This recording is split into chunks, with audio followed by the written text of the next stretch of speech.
नमस्ते, मैं हूं क्रांति संभव। स्वागत है आप सभी का टाइम ड्राइव शो में। आज के एपिसोड में कुछ ऐसी मोटरसाइकिल जो लाखों करोड़ों पैसा वसूल मोटरसाइकिल खोजने वाले इंडियन कस्टमर्स को आकर्षित करती हैं। एक ऐसी कार जो करोड़पतियों और अरबपतियों को आकर्षित करती है, लेकिन इसके अलावा भी बहुत सारी खास कहानियां हैं। तो सबसे पहले आपको बताते हैं आज के एपिसोड में क्या है कहानी।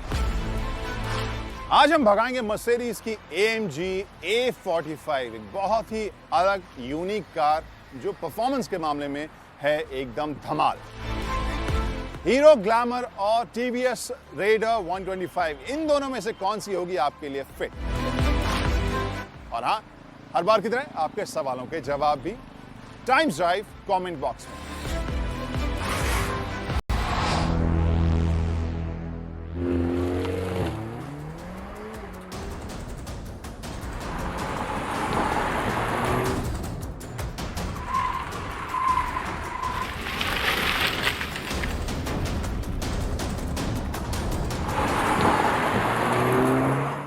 अगर मुन्ना भाई सर्किट वाले लैंग्वेज में बोलें तो एक ऐसी कार जो शुरू होते ही खत्म हो रही है, लेकिन इसकी कहानी ऐसी नहीं है जो शुरू होते ही खत्म हो जाए, क्योंकि इसके बारे में बात करने के लिए इतनी सारी चीज़ें हैं, इतने एस्पेक्ट्स हैं जहां पर वक्त जो है वो कम पड़ जाएगा। लेकिन मैं कोशिश करूंगा इस Mercedes AMG A45S 4MATIC plus की कहानी को क्रिस्प छोटी रखने की।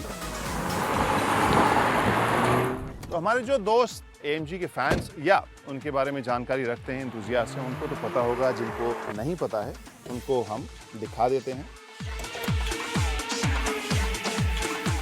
इंजन के ऊपर आप देख सकते हैं एक नाम लिखा हुआ, डैनियल ऑल्डेनडॉर्फ, और ये दरअसल वो शख्स हैं, वो इंजीनियर हैं जिन्होंने इस इंजन को असेंबल किया है। इस इंजन के बारे में आपको बताएं कि ये 2 लीटर का पेट्रोल इंजन है और दुनिया में सबसे ताकतवर 2 लीटर पेट्रोल इंजन में से एक है। इंडिया में फास्टेस्ट हम कहेंगे, क्यों? क्योंकि इसकी जो ताकत है वो है 421 हॉर्स पावर, 500 न्यूटन मीटर्स का टॉर्क है। और कुछ साल पहले तक अगर मैं फिगर कहूँ 0 to 100 का, तो ये किसी भी सुपर कार के ऊपर फिट हो सकता था। लेकिन आज की तारीख में इस हैचबैक की एक्सेलरेशन जो है वो 0 to 100 की अंडर 4 सेकेंड है। जी हाँ, 3.9 सेकेंड में ये 100 की रफ्तार पकड़ लेती है। तो आप समझ सकते हैं कि एक्सेलरेशन इसका कैसा होगा।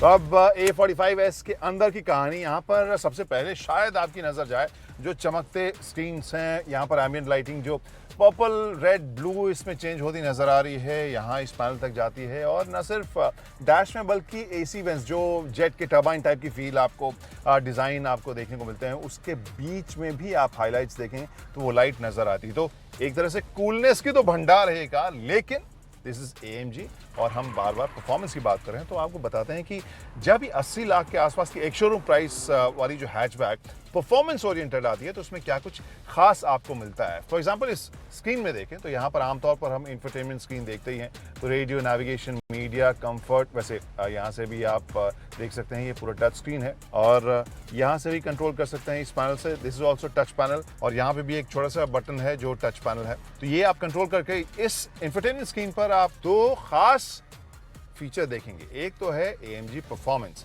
जिसमें आप जाएंगे तो ऑब्वियसली आप अपने हिसाब से ड्राइविंग के जो अलग अलग एस्पेक्ट हैं उसे चेंज कर सकते हैं, चाहे ड्राइव हो, चाहे ट्रांसमिशन हो, डायनेमिक्स हो, एग्जॉस्ट सिस्टम हो। एग्जॉस्ट सिस्टम के बारे में अभी मैं आपको बताता हूँ कैसे वो चेंज होता है। इसके अलावा आप देख सकते हैं यहाँ कंजम्पशन जो है आपकी कार कैसा कर रही है। तो फिलहाल सुबह से जब मैं शूट कर रहा था तो आपने शायद विजुअल्स देखे होंगे, थोड़ा ज़्यादा ही जोश में हम चला रहे थे। तो फिलहाल जो फ्यूल एफिशिएंसी पिछले 90 मिनट्स की आई है, दैट इज़ 3.5 किलोमीटर पर लीटर। काफ़ी कम है, आई नो, बट हमने इसको चलाया भी काफ़ी ज़ोरदार है फिलहाल।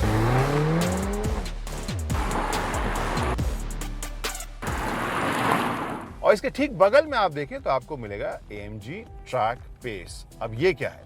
अब ये दरअसल हार्डकोर मोटरस्पोर्ट या ट्रैक के ऊपर या रेसिंग के जो आपके एक्सपीरियंस होते हैं उसके लिए कार को तैयार करती है। उसको मेजर करने के लिए आपके पास ये एप्स देती है या सुविधा देती है। फॉर एग्जाम्पल एक बटन आपको दिखाता हूँ, यहाँ पे इस फिलहाल ये ड्रैग रेस मोड में है, तो ड्रैग रेस मोड में ये कैलकुलेट करेगी कि आप किस वक्त में इस ड्रैग रेस को पूरा करते हैं। ऊपर एक ट्रैक रेस मोड है, एक टेलीमेट्री है। टेलीमेट्री में आपको बेसिकली इन्फॉर्मेशन मिलेगा कि आपकी कार जो है वो किस तरह से आप उसको पेडल कर रहे हैं, आपकी स्पीड क्या आ रही, स्टीयरिंग में किस तरह के चेंजेस हो रहे हैं। तो आप देख सकते हैं यहाँ पर स्टीयरिंग में जो चेंज है वो एंगल यहाँ पर बदल रहा है। लेकिन जो एक फीचर जिसके बारे में मैं अभी कह रहा था, इधर आते हैं और इसके पास जो ट्रैक्स हैं वो सेव्ड हैं।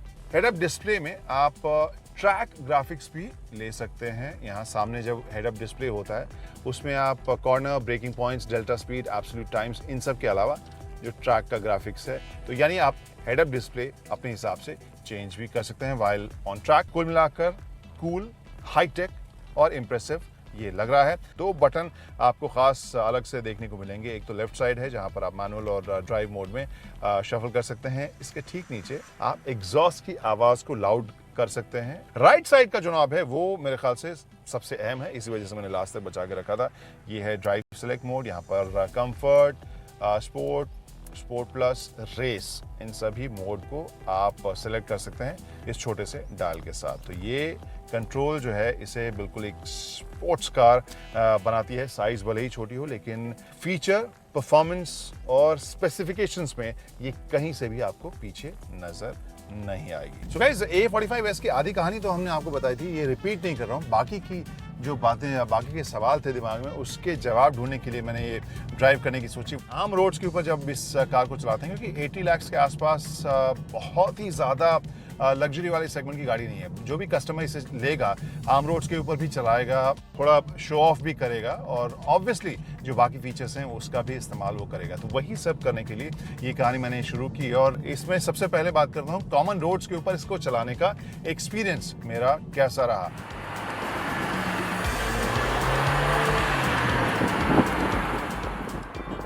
आई गेस आप भी अंदाजा लगा चुके होंगे किस चीज ने मुझे सबसे ज्यादा परेशान किया। ऑब्वियसली इंडिया की असली डाइवर्सिटी दिखती है रोड्स के ऊपर।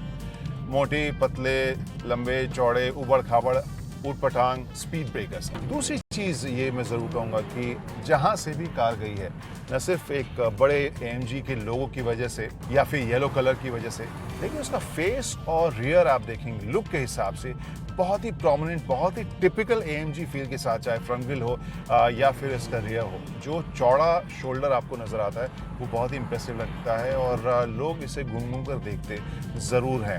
लेकिन इसके अलावा सबसे खास चीज जो है कि आप इतने पैसे खर्च करेंगे और आप कोशिश करेंगे ज्यादा से ज्यादा चलाने की, तो क्या ये कंफर्टेबल है या नहीं। अगर मैं स्पीड ब्रेकर्स को छोड़ दूं तो बाकी सभी जगहों के ऊपर एक बहुत ही अच्छा बैलेंस्ड सेटअप मुझे नजर आ रहा है। स्पोर्ट प्लस मोड में, रेस ट्रैक मोड में भी हैंडलिंग और सस्पेंशन ये मुझे स्मूथ लग रहा है, कंफर्टेबल लग रहा है। ऐसा नहीं लग रहा है कि मैं परफॉर्मेंस के लिए कंफर्ट में कॉम्प्रोमाइज कर रहा हूँ, नथिंग लाइक दैट। सो एक बहुत ही बैलेंस सवारी उस हिसाब से मुझे ये नजर आ रही है। एक और एस्पेक्ट जिसके ऊपर मेरी नज़र थी वो रेस स्टार्ट है, जहाँ पर आप लॉन्च कंट्रोल की तरह इसे लॉन्च करते हैं। वो एक्सपीरियंस मेरे लिए बहुत ही शानदार रहा। आई कैन टेल यू कि हाल फिलहाल में जितनी भी कार्स मैंने लॉन्च कंट्रोल किया है उससे कहीं ज़्यादा एक्साइटिंग मुझे ये पूरा सेटअप लगा। एक जोल्ट के साथ ये कार निकलती है। स्पेसिफिक आरपीएम तक आपको बोलती है कि आप रेस करो और उसके बाद आप ब्रेक रिलीज करेंगे और ये एक तीर के तरह निकलती है और वो जोल्ट जो है वो आपको दिल में महसूस होता है। सो एक इमोशनल एस्पेक्ट उसका है and it is really exciting. वो वाला हिस्सा तो मुझे बहुत ही मज़ेदार लगा, बहुत ही सेटिस्फाइंग लगा और एक्साइटिंग लगा। फैंटास्टिक।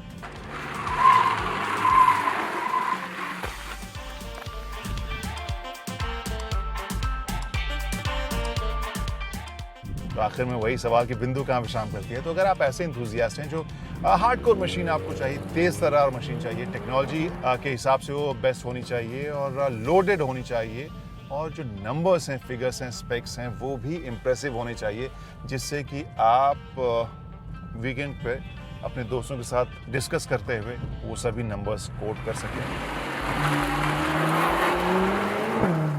तो केवल शो के लिए आपको एक बड़ी कार नहीं चाहिए, तो फिर आई थिंक A45S एक बहुत ही जोरदार ऑप्शन आपके लिए हो सकती है। बाय तथा बाय।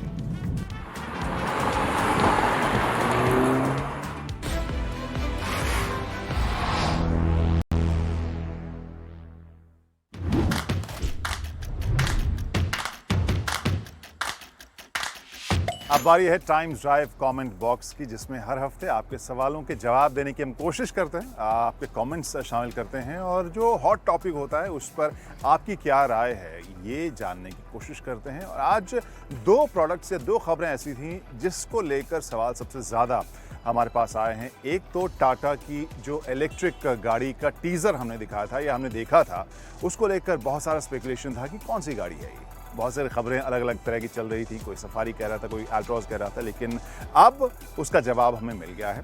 इसके अलावा होंडा की सिटी हाइब्रिड के बारे में भी बहुत से सवाल थे। इनके अलावा भी कुछ एक थे, तो शुरुआत करते हैं सवालों के सिलसिले को। तो शुरुआत करते हैं उस सवाल के साथ जिसका जवाब हमें मिल चुका है, टाटा की इलेक्ट्रिक गाड़ी के बारे में। नितिन पुरी सवाल पूछ रहे हैं कि ये अल्ट्रॉज ईवी होगी या कोई और कार होगी। इसके अलावा सुजाल परमार पूछ रहे हैं कि ये नई एसयूवी लॉन्च होगी 6 अप्रैल को। तो इन दोनों का जवाब अब आप तक पहुंच चुका है। एक कॉन्सेप्ट एसयूवी है जिसे टाटा ने शोकेस किया है। अगला मुद्दा फ्यूल प्राइसेस है, जहां पर इनविजिबल ब्लॉगर लिख रहे हैं कि सरकारें, चाहे वो सेंटर हो या स्टेट, दोनों को टैक्स में कमी करनी चाहिए जिससे कि फ्यूल प्राइसेस कम हो। इसके अलावा श्रीहरि का एक सवाल था कि जीएसटी के अंडर क्यों नहीं है। तो यहाँ पर जीएसटी में हम सबको पता है कि सेंटर और स्टेट दोनों मिलकर काम करते हैं और वहाँ पर डिसाइड हुआ था कि जीएसटी के अंडर फ्यूल्स को लाना अभी उसके लिए सही वक्त नहीं है, क्योंकि ऑब्वियसली अगर जीएसटी के अंडर आएगा तो मैक्सिमम जो टैक्स होता है वो 28% का होता है और हम सबको पता है कि फ्यूल प्राइसेस के ऊपर टैक्स जो है वो एक बड़ी कमाई का जरिया है किसी भी सरकार के लिए। तो इस वजह से अभी तक वो डिसाइड नहीं हुआ है कि जीएसटी के अंदर ये ऑयल आए। अब बात करते हैं होंडा सिटी हाइब्रिड की। चंदन सागर का सवाल है, न्यू सिटी, स्लाविया, कारेंस में से कौन सी लूँ या फिर सिटी हाइब्रिड और फोक्सवैगन वर्टस के लिए वेट करूँ। चंदन, वेट कीजिए, सिटी हाइब्रिड बहुत जल्द हम चलाने वाले हैं, वर्टस भी चलाने वाले हैं, दोनों के लॉन्चेस नज़दीक हुए होंगे। शारंग शर्मा का सवाल है, होंडा इलेक्ट्रिक मोड में कितना चलेगी। तो यहाँ शारंग वो रेंज एग्जैक्टली अलग से नहीं बताया गया, बेसिकली दोनों साथ मिलकर चलते हैं। वो मैकेनिज्म थोड़ा सा कॉम्प्लेक्स है जिसके बारे में अलग से हम वीडियो बनाकर आपको ज़रूर एक्सप्लेन करेंगे। कार्नेज गेमिंग का सवाल है कि ये प्रियस और कैमरी की तरह हाइब्रिड होगी या फिर पूरी तरह इलेक्ट्रिक कार होगी। तो ऑब्वियसली हाइब्रिड है, कैमरी और प्रियस की तरह ये बैटरी और पेट्रोल मोटर दोनों से चलेगी। और आखिरी में एक और सवाल कुशाक के बारे में, एस्केपेड पूछ रहे हैं, मॉन्टे कार्लो जो एडिशन है कुशाक का वो आने वाला है नहीं। तो जो जानकारी हमें कंपनी की तरफ से मिल रही है उस हिसाब से उम्मीद कीजिए कि मई में गाड़ी आ जाए या हो सकता है कि मैक्सिमम जून तक। तो ये वाला एडिशन आपने और गाड़ियों में देखा है, अब कुशाक में भी आपको ये देखने को मिलेगा। तो इसी तरह हर हफ्ते कोशिश हमारी रहेगी कमेंट बॉक्स में ज़्यादा से ज़्यादा सवालों के जवाब हम दे पाएँ। और आप जो हमारे सोशल मीडिया और बाकी सभी हैंडल्स देख रहे हैं स्क्रीन के ऊपर, वहाँ पर अपने कमेंट्स, शिकायतें या फरमाइश या कोई कन्फ्यूजन है हमारे साथ शेयर कर सकते हैं।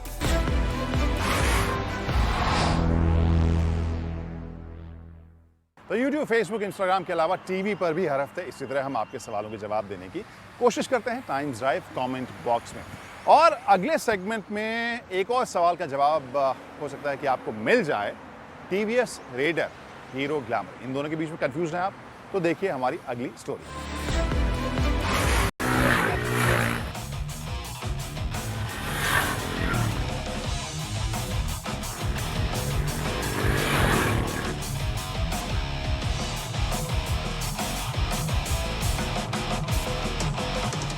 ये है टीवीएस की रेडर 125 और बगल में है हीरो की ग्लैमर एक्सटेक 125। हालांकि ग्लैमर ब्रांड काफी पुराना ब्रांड है, काफी समय से इसको मार्केट में अच्छा रिस्पांस मिलता रहा है, लेकिन ये जो एक्सटेक वर्जन है ये कुछ नए एडवांस फीचर्स के साथ हीरो पिछले साल लेकर आई थी। और बगल में टीवीएस की रेडर भी पिछले साल लॉन्च करी गई थी, उसमें भी कुछ एडवांस फीचर हैं और इसके लॉन्च होने के बाद से इसको भी काफी अच्छा रिस्पांस देखने को मिल रहा है। शुरुआत करते हैं फ्रंट लुक से, जहां पर रेडर में आपको थोड़ा स्पोर्टी, स्टाइलिश और अग्रेसिव लैंग्वेज देखने को मिलेगा फ्रंट में। एंड ये नेकेड फील यहां पर इसके फ्रंट लुक में देखने को मिलेगा, जहां पर ग्लैमर में आपको एडवांस टेक्नोलॉजी आपको दी गई है हेडलाइट्स इसमें, लेकिन थोड़ा ट्रेडिशनल आपको यहाँ पे लुक देखने को मिलेगा। एंड छोटा सा यहाँ पे ये विंडस्क्रीन इधर इसमें दिया गया है, जहाँ रेडर में आपको वो नेकेड वाला फील थ्रू आउट फ्रंट में देखने को मिलता है। टायर्स की बात करें तो दोनों ही बाइक्स में आपको फ्रंट में जो टायर्स हैं वो सेम दिए गए हैं। रियर टायर की बात करें तो जो रेडर में टायर दिया गया है वो थोड़ा वाइड आपको देखने को मिलेगा, लेकिन जो ग्लैमर का रियर टायर है वो उतना वाइड नहीं है जितना रेडर में देखने को मिलता है। उसके अलावा ब्रेक्स की बात करें तो फ्रंट में दोनों में आपको डिस्क ब्रेक दी गई हैं, ड्रम ब्रेक वाले वेरिएंट्स भी हैं, लेकिन जो टॉप वेरिएंट है उसमें आपको सिंगल डिस्क ब्रेक फ्रंट में ही देखने को मिलेगा। रियर डिस्क ब्रेक दोनों ही वेरिएंट्स में नहीं दिया गया है।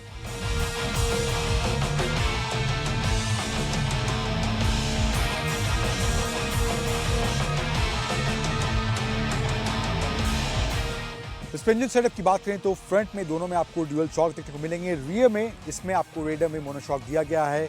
इसमें ग्लैमर में आपको ट्विन हाइड्रोलिक शॉक एब्जॉर्बर्स आपको इसमें रियर में देखने को मिलते हैं। देन सीट की बात करें तो सीट जो है ग्लैमर में सिंगल दी गई है। एंड इसकी सीट की स्टोरेज की बात करें, यहाँ पर सिर्फ थोड़ा बहुत पेपर रखने का यहाँ पे जगह है, उसके अलावा कुछ और सामान नहीं रख सकते। लेकिन यहाँ पर आपको स्प्लिट सीट दी गई है और इसको अगर हम हटाएं तो यहाँ पर थोड़ा बहुत अगर आप इनकेस मोबाइल रखना चाहते हैं तो वो भी थोड़ा प्रैक्टिकल स्पेस यहाँ पर रेडर में आपको देखने को मिलता है। उसके अलावा आते हैं इनके इंस्ट्रूमेंट क्लस्टर्स पर। अब बात करते हैं इन दोनों के इंस्ट्रूमेंट क्लस्टर के बारे में। तो जो ग्लैमर में इंस्ट्रूमेंट क्लस्टर दिया गया है वो एक्सटेक की वजह से अब थोड़ा एडवांस हो गया है। यहाँ पर आपको फुली डिजिटल इंस्ट्रूमेंट क्लस्टर इसमें दिया गया है। इसमें आपको स्पीडोमीटर, टैकोमीटर, यहाँ पर डिस्टेंस टू एम्प्टी का ऑप्शन है। यहाँ पर आपको ब्लूटूथ कनेक्टिविटी का ऑप्शन भी देखने को मिलेगा, तो इससे आप अपने फ़ोन को पेयर कर सकते हैं। फिर जो एक एडिशनल फीचर ग्लैमर के इंस्ट्रूमेंट क्लस्टर में दिया गया है वो है टर्न बाय टर्न नेविगेशन का, जो रेडर में नहीं दिया गया है। इंस्ट्रूमेंट क्लस्टर की बात करें रेडर की तो यहाँ पर थोड़ा ब्राइट, थोड़ा कलरफुल ये आपको देखने को मिलेगा। उसमें आपको जो इंस्ट्रूमेंट क्लस्टर दिया गया है ग्लैमर में वो नेगेटिव है, लेकिन इसमें आपको ब्लू, रेड, ग्रीन ये कलर कॉम्बिनेशन के साथ इंस्ट्रूमेंट क्लस्टर आपको देखने को मिलेगा। इसके अलावा इसमें आपको जो एक extra feature in case you are interested in that, helmet reminder वाला फीचर दिया गया है। एंड इसमें आपको गियर पोजीशन का भी इंडिकेटर देखने को मिलेगा। जब आपको गियर ऊपर करने की ज़रूरत है आरपीएम के हिसाब से, तो वो इंडिकेशन भी यहाँ पर आपको इसके डिस्प्ले में देखने को मिलेगा। और इसमें आपको ऑटो स्टार्ट स्टॉप का फीचर भी दिया गया है, जो आपको इस ग्लैमर में दिया गया है ITS टेक्नोलॉजी के साथ। दोनों ही बाइक्स में USB चार्जिंग पॉइंट भी दिया गया है। ज़्यादा एक्सेसिबल रेडर में देखने को मिलेगा, यहाँ इसके टैंक में ही दिया गया है। एंड ग्लैमर में भी साइड में लेकिन आपको USB चार्जिंग पॉइंट दिया गया है। इन दोनों का एग्जॉस्ट नॉट कैसे साउंड करता है वो एक बार आपको दिखाते हैं।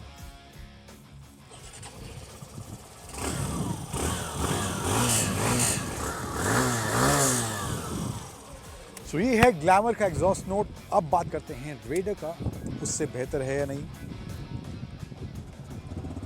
शुरुआत से ही थोड़ा बेस इसमें ज़्यादा देखने को मिलेगा एंड ज़्यादा बेहतर एग्जॉस्ट नोट इसका मुझे रेडर का ग्लैमर के मुकाबले लग रहा है। तो अब बात करते हैं TVS की रेडर 125 और हीरो ग्लैमर में राइड के हिसाब से क्या सिमिलैरिटीज़ और क्या डिफरेंट देखने को मिल रहा है। तो पावर फिगर्स की बात करें तो ग्लैमर में जो पावर फिगर्स हैं 10.72 bhp का पावर जनरेट करता है इसका इंजन और 10.6 न्यूटन मीटर का पीक टॉर्क इसमें देखने को मिलता है। रेडर की बात करें तो 11.2 bhp का पावर है और 11.2 न्यूटन मीटर्स का ही टॉर्क ये इंजन जनरेट करता है। 125 सीसी का सेम इंजन है, सिंगल सिलेंडर इंजन है। गियर बॉक्स है वो 5 स्पीड मैनुअल गियर बॉक्स दोनों ही बाइक्स में देखने को मिलता है। फ्यूल टैंक कैपेसिटी भी दोनों ही बाइक्स में 10 लीटर्स की देखने को मिलती है। ओवरऑल एज अ परफॉर्मर की बात करें तो शुरुआत में रेडर को अगर लेके चलते हैं तो वहाँ पर रेडर थोड़ी सी क्विक महसूस होती है, चाहे वो सिटी की बात हो या हाईवे ड्राइव की बात हो। अगर आप तेज़ रफ्तार में इसको चला रहे हैं तो वहाँ पर ये बाइक थोड़ा बेटर कंट्रोल में फील होती है, तेज़ रफ्तार में स्पेशली। वहीं ग्लैमर की बात करें, शुरुआती राइड एक्सपीरियंस जो है सिटी में कोई भी दिक्कत इस बाइक के साथ मुझे महसूस नहीं हुई। एकदम स्मूथ और कंसिस्टेंट अच्छा परफॉर्मेंस ये देती है सिटी के अंदर। अदरवाइज हाईवे पर अगर आप इसको ले जाते हैं तो वहाँ पर रेडर थोड़ी बेटर परफॉर्मर फील होती है। फिर आते हैं ब्रेकिंग डिपार्टमेंट, तो IBS यानी कि इंटेलिजेंट ब्रेकिंग सिस्टम ग्लैमर में दिया गया है और सिंक्रोनाइज ब्रेकिंग सिस्टम TVS की रेडर में देखने को मिलता है। तो ये ब्रेकिंग सिस्टम दोनों ही बाइक्स में दिया गया है। ब्रेकिंग दोनों ही बाइक्स में प्रिसाइजली काम करती हैं, चाहे तेज़ रफ्तार में या धीमी रफ्तार में। कोई दिक्कत इन टर्म्स ऑफ ब्रेकिंग मुझे इन दोनों ही बाइक्स में महसूस नहीं हुई। सस्पेंशन और कंफर्ट की बात करें तो वो थोड़ा बेटर मुझे ग्लैमर फील हुआ, स्पेशली बिकॉज ऑफ पोस्चरिंग जो ग्लैमर में है वो थोड़ी कंफर्टेबल है। TVS की रेडर में अनकंफर्टेबल नहीं है, लेकिन अगर आप थोड़ा उसको ज़्यादा देर तक चला रहे हैं तो थोड़ा बहुत अनकंफर्टेबल आपको उस बाइक में फील होगा।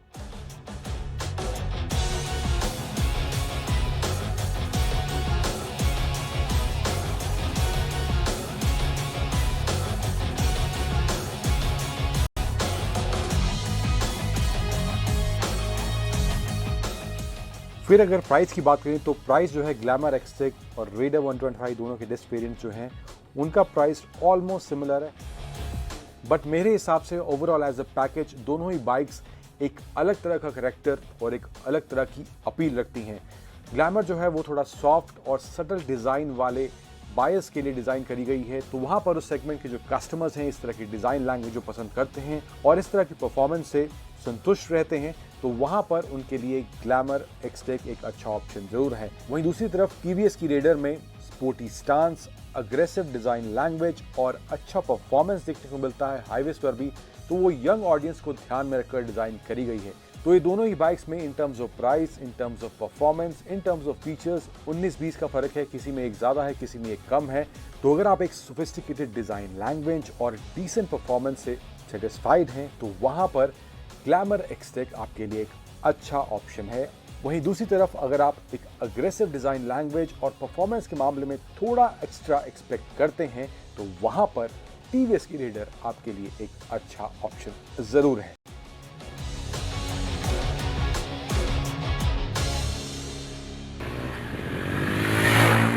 तो अगर आप भी ऑटोमोबाइल के दीवाने हैं, गाड़ियों और सवारियों के बारे में जानकारी चाहते हैं तो टाइम्स आई शो हर हफ्ते ज़रूर देखिए और कोई सवाल है तो वो भी हम तक ज़रूर पहुंचाइए। फिलहाल पूरी टीम को दीजिए अगले एपिसोड तक के लिए इजाज़त। Bye bye, drive safely.